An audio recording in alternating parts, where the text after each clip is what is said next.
the people. We the people. We the people of the United States.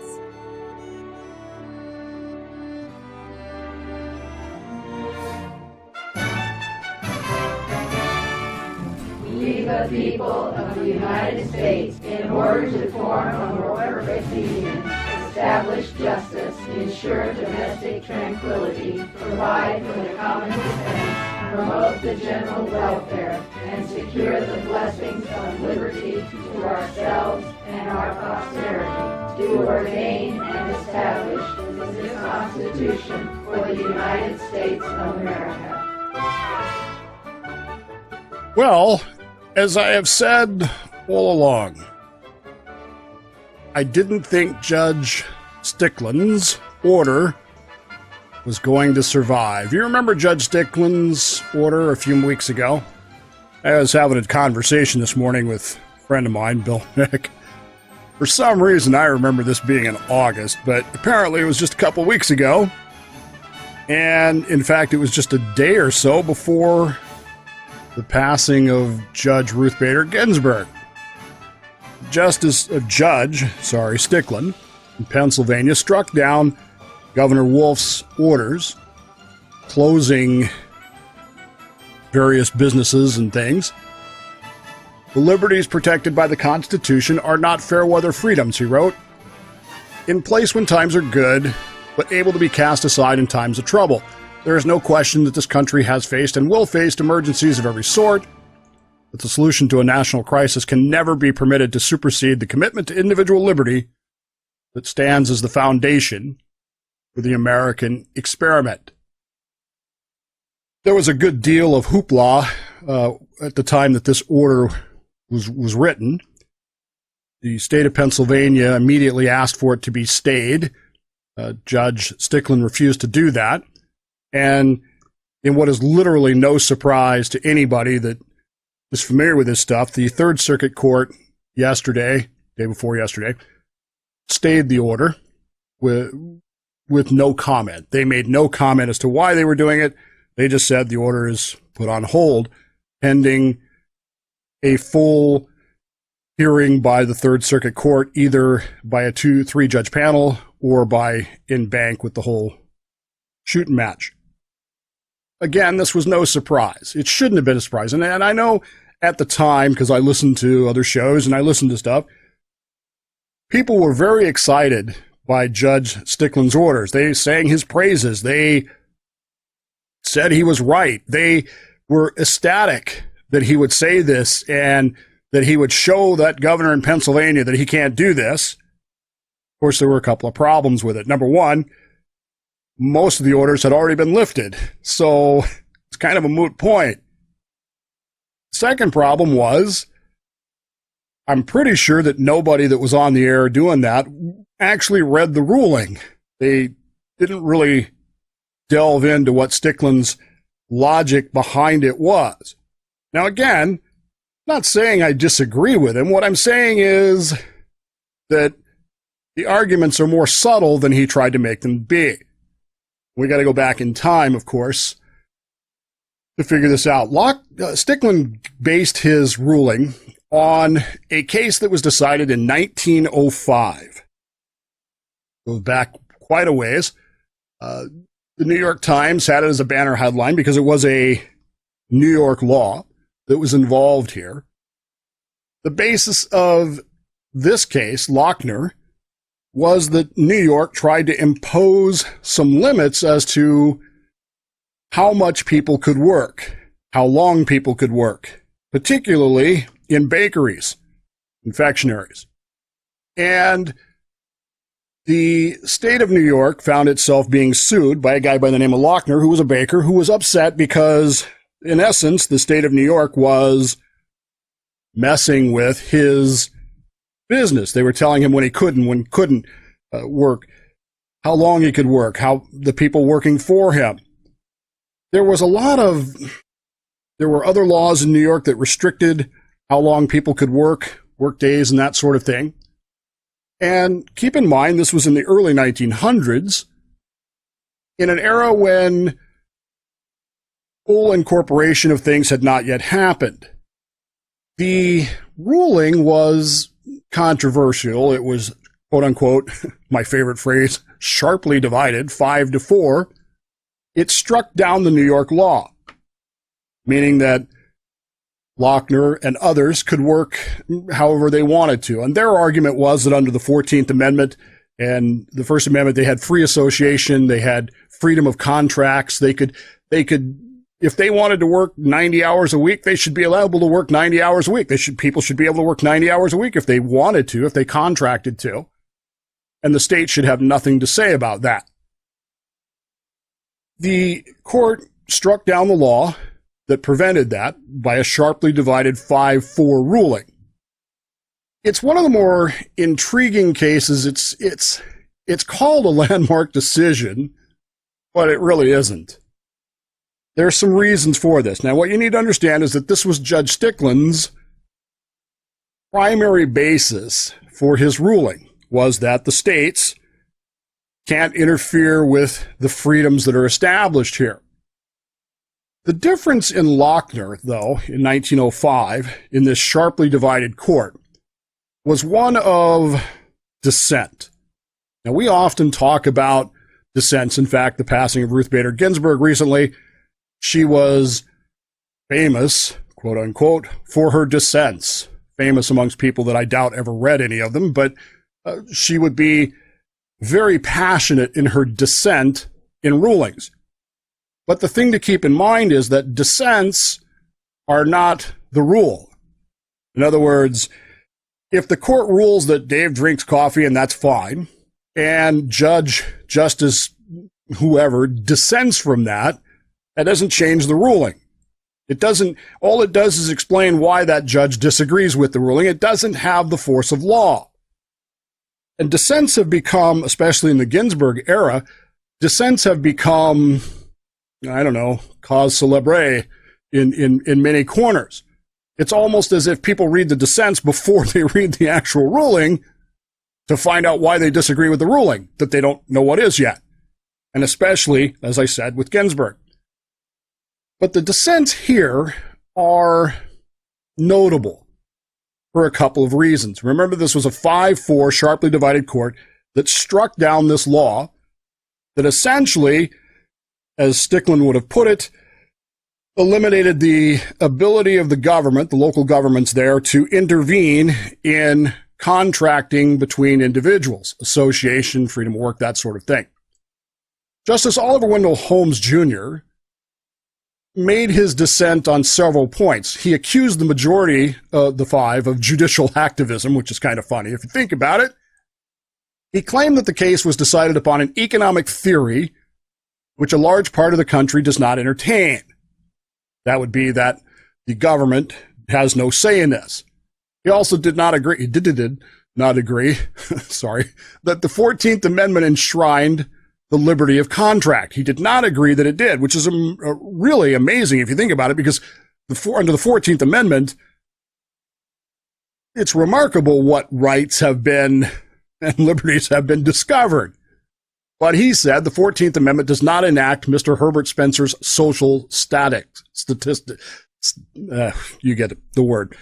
This was a very popular book around the time, which advocated for a very strict laissez-faire economic theory. Justice Holmes also emphasized that, a constitution is not intended to embody a particular economic theory. Later, this particular dissent would be described as, quote, the most important dissent in history. It would be labeled as the most important dissent ever written. And therefore it's given great weight, particularly given what happened subsequently to this. Sorry, I'm trying to turn off Ben's alarm here. It happens sometimes. While I see that in its entirety, I also think that the second dissent, written by Justice Harlan, had more of what we're actually looking at today in it. Harlan's dissent, it is plain that this statute was enacted to protect the physical well-being of those who work in bakery and confectionery establishments. He was absolutely certain that the law had the best interest of the people at heart. More importantly, he believed that the police power of the states should be upheld, that the states, if there was no truly unconstitutional reason for doing so, should have the power to do what they believed was right. This decision has been, since 1905, roundly critiqued. Even though it's a quote-unquote landmark decision, it has been repeatedly critiqued as being wrong. Wrong on the order of one of the most wrong Supreme Court decisions, right up there with Dred Scott and some of the others. This decision has just been pummeled through history. In fact, John Paul Stevens wrote in 2011, the case is famous because there is virtually universal agreement among judges and scholars that it was incorrectly decided. More important, it is the case which Justice Oliver Wendell Holmes wrote the most influential dissenting opinion in the court's history. He's correct about that. He is correct that Holmes's dissent was, in fact, very influential. It's also a little more difficult and nuanced to follow compared to Harlan's dissent, which was the Constitution allows states to do things that are in the best interest of the police power of a state should not be interfered with unless there's just some real reason to do it. Which brings us to Strickland's decision, which is based on Lochner. Lochner was never actually overturned, hence it remains a quote-unquote landmark decision. However, just because it was not overturned doesn't mean it still applies. Why do I say that? Throughout the ensuing 3 decades, from 1905 to 1935, the court began to kind of reconsider its logic in Lochner as the court changed, as the society changed, as things, and then the Depression came along and the New Deal came along, and the court faced the packing issues with Roosevelt and some other things that were happening. The court began to relook at this, and they really began to look at Holmes's dissent, which the argument was no economic theory should be embraced. And this is important because when you're in the middle of a depression, economic theories become important to how people work. And there was a great deal of backlash, as you know, in history, to the laissez-faire philosophy of Mr. Herbert Spencer and others. And there was a great need for the court to move forward with allowing some of the things that the president and the government wanted to do to correct the economic problems. And so in a set of decisions made throughout the mid-1930s, while they did not reverse Lochner specifically, which means it's still on the books, which is why Strickland is able to go and use it in his logic and ruling, they essentially rewrote that in the sense that they passed a bunch of rulings that, for all practical purposes, nullified it. They didn't overturn it, but they changed their position so that the police power of state and the court itself would not engage in a specific economic theory, and they would begin to recognize more fully the powers that the states had to enforce laws that were designed to, in fact, essentially be police powers, so that the states could say, well, this is in the best interest of our people, therefore we're going to go ahead and do it.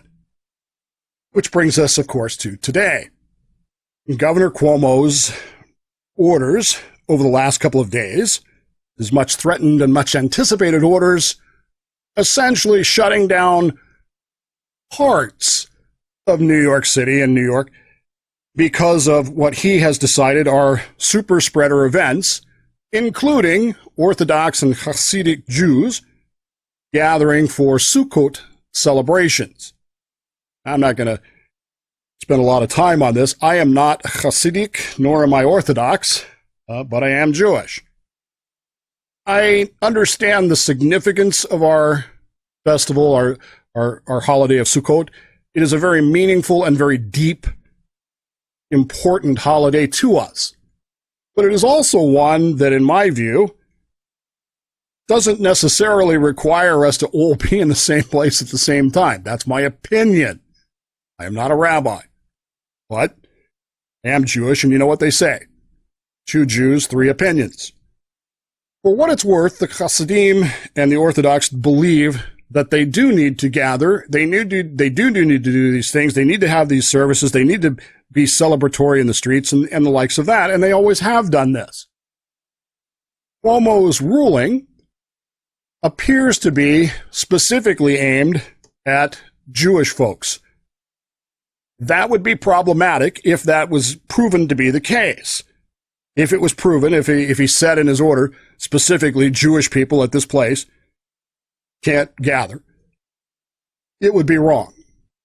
I don't think that the order actually says that. I think it's more broad than that. It covers zip codes in their entirety. Now, you could argue that those zip codes are primarily Jewish or primarily whatever, but that doesn't necessarily make it so that he can't. And remember that under New York law, under a state of emergency now, which has been declared, the governor has the right to establish a curfew, the prohibition and control of pedestrian and vehicular traffic. He has the right to regulate and close places of amusement and assembly, and the prohibition of and control of presence of people on streets. This is, I'm reading to you the New York Code. This is what he has the right to do, the suspension within any part or all of its territorial limits or any of its local laws or ordinances or regulations. He, according to the New York state law, has the authority to do this, has the ability to do this, has the powers, as it were, to do these things. Which, of course, brings us back to Judge Strickland and the Constitution does not extend, the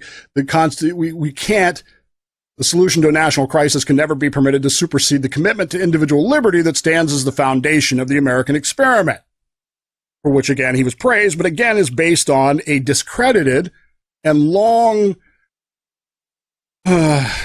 while not overturned, but certainly thrown on the trash pile of history, ruling that has long been superseded by the dissents which Harlan and Holmes put forward.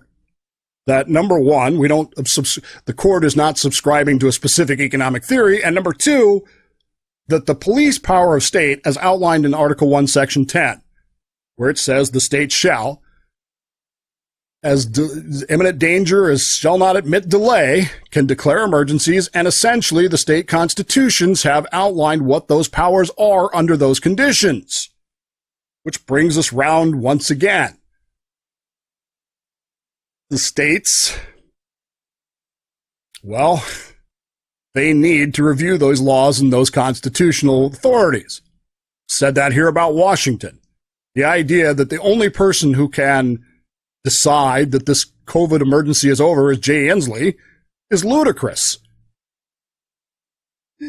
The idea that in New York State, Governor Cuomo or even Bill de Blasio as mayor have authorities to extend these things like this is ludicrous, especially given the conditions that he's put onto this by redlining specific districts. See, red pen.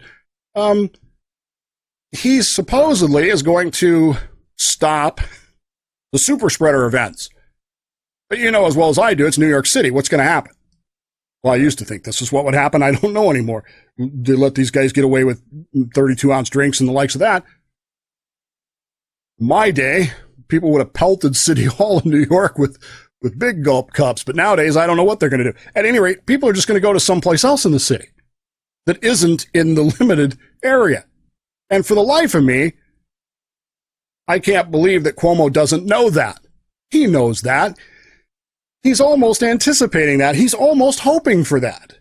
Because, again, These state governors have discovered how much authority and power they have and how they can blame presidents and Congresses for the failures to act when, in fact, it's their actions that are causing this.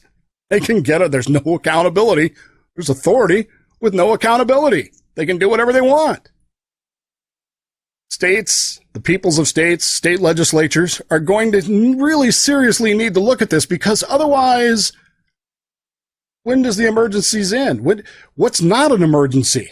We've talked about this. What if some governor somewhere declares firearms to be a state emergency?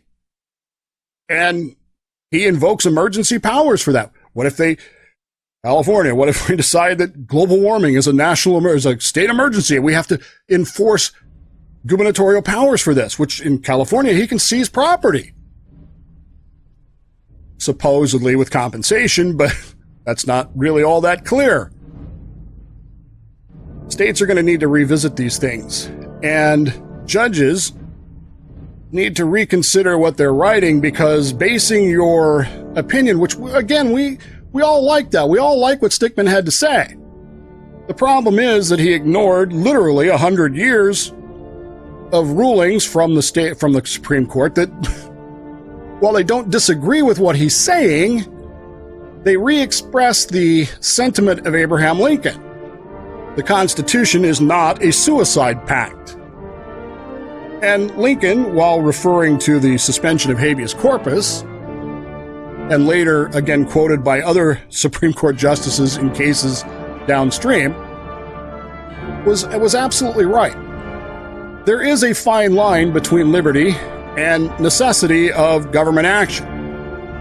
And while Strickland's position is one that we applaud and we like, is it really, really correct? Are there not situations where liberties might be suspended in the face of an emergency? If we say no to that, what happens? If we accept that principle, which the court did accept many, many years ago, but approaches it cautiously, approaches it with the idea that we have to be very careful about this, we can't just, will it. And if the people of the states and municipalities and whatever else reconsider their state constitutions and state laws in these matters, I think we come out ahead. If we don't, we'll continue to have governors and authoritarians who will use power to their own advantage. I don't know what Cuomo gets out of telling Jews they can't dance on Sukkot. I don't know what he gets out of it. But obviously it's enough that he thinks he should do it. And I guess maybe that's really the problem, isn't it?